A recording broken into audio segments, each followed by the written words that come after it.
An offer in compromise is a deal to settle for less. It's something set up by Congress to allow taxpayers who are indefinitely over their heads settle for less and get on with their lives. And the premise behind an offer in compromise is to give you a fresh start, get you back into the tax system so that you're a productive tax-paying member of society instead of doing what it's very likely that you have been doing, which is putting off the pain of dealing with your IRS problem, and it's just getting worse and worse every year.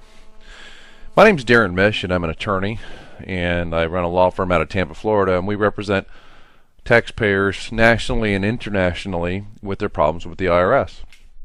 That's all we do there, and so we've gotten very good at it over the years.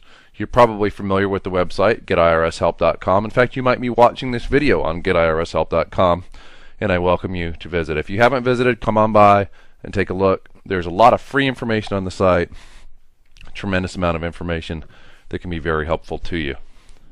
Now, an offer in compromise is not a deal or a giveaway. It's a program designed to determine exactly how much you can afford to pay, no more or no less.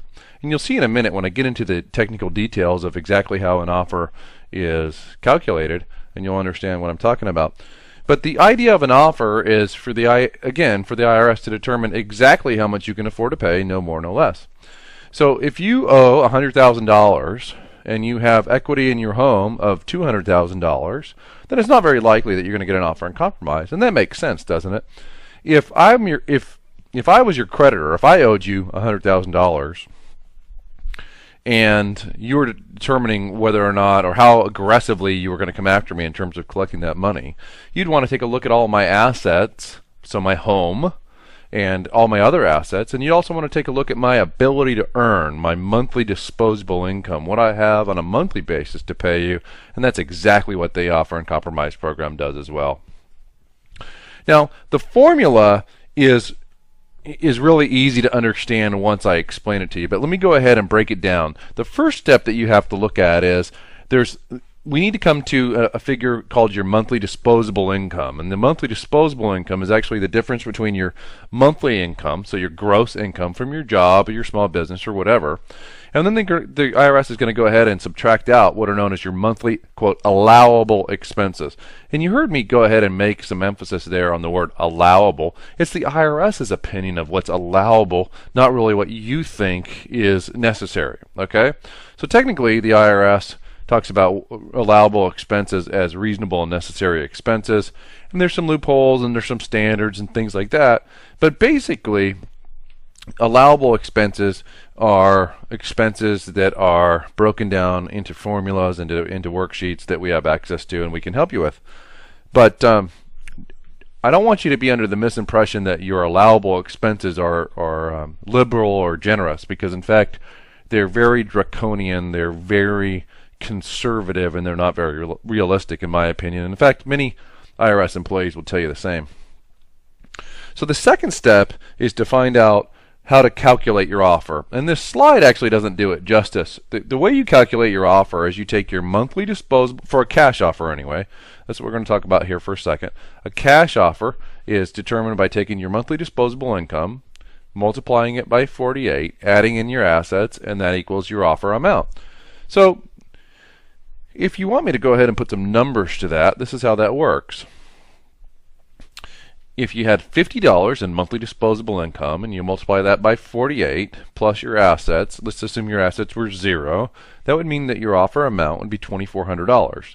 Now, it doesn't matter how much you owe at all. It matters what you can afford to pay. So in that illustration, and by no means is that your situation, it's just something being offered up so you understand what the formula is, then you would be able to offer $2,400, and the IRS, in theory, if everything checked out, they should accept that. Now, that's a cash offer.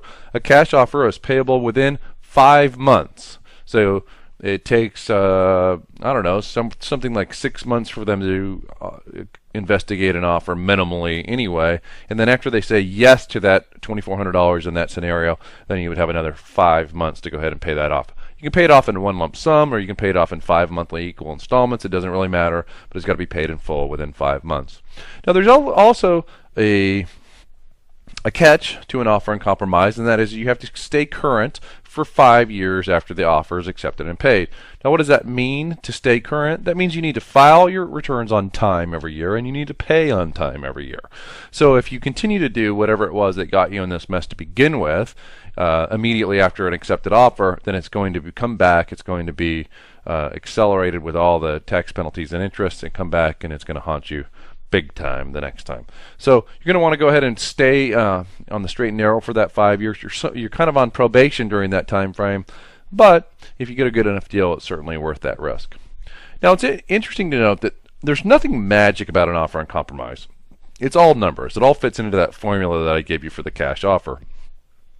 Now, there's a couple other types of offer as well in terms of how to calculate and how long the payout is.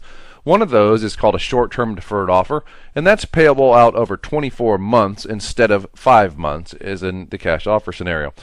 The 24-month period, you need to make equal monthly installment payments. And the multiplier changes quite a bit.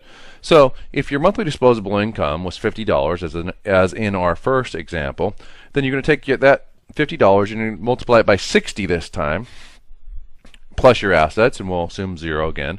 So that comes out to a dollar figure of $3,000 total, but divided by 24 months. So that means that you're going to make 24 monthly installments of $125 per month until the 2 years has elapsed. Now, interestingly, if you're going to make a short-term deferred offer, and you know that's what you're going to do right off the get-go, you're going to have to go ahead, instead of making a 20% down payment when you make your offer in compromise like you would in a cash offer situation, you're going to go ahead and just start making your monthly payments, your monthly proposed payments of $125 until the offer is either accepted or rejected. Now, it's interesting to note that it doesn't make a lot of sense to me anyway, that if you can only afford to pay $50 a month, how in the world are you going to pay $125? Well, the answer is you're going to get that money from some outside source, be it your friends, family, whatever. But it can't be your money. By definition, it cannot be your money. It has to come from some outside source. So